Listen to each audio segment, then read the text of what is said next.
Mummy आज मला खूप टेस्टी खावं वाटतंय, काय करू बरं? सोयाबीनचे पकोडे बनवती का?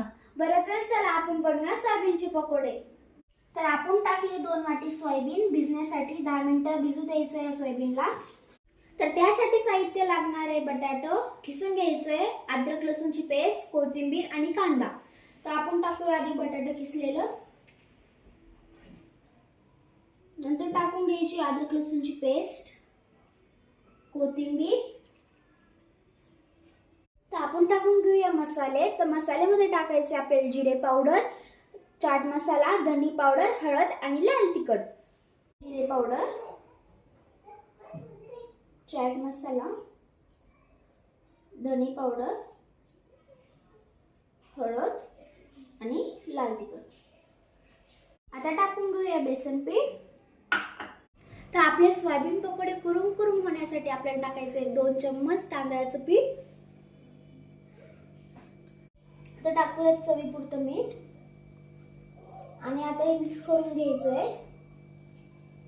आता भिजवलेल्या सोयाबीन मधलं आपल्याला पाणी काढून घ्यायचंय.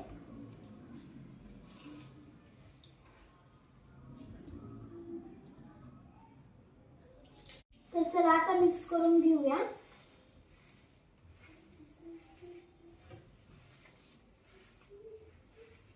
ते झालेलं आहे मिक्स.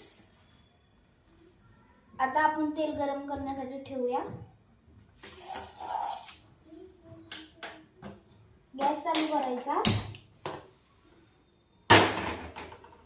आणि तेल टाकून घ्यायचं.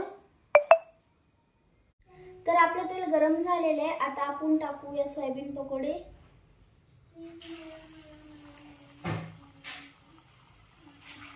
आणि टाकताना थोडं लांबून सोडायचंय कारण हाताला चटका लागू शकतो.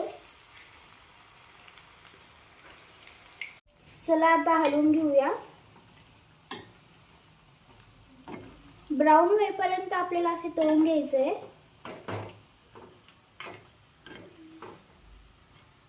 आता असं हलवून घ्यायचंय. बघा ब्राऊन झालेले हे पहा आता झालेले. आता आपण घेऊया काढून.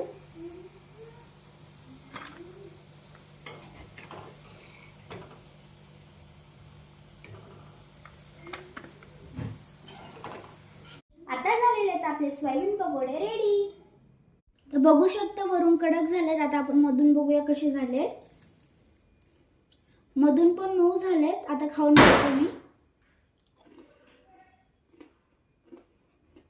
खूप भारी झालेत. जर ही डिश तुम्हाला आवडली असेल तर लाईक, सबस्क्राईब आणि शेअर करा. भेटूया पुढच्या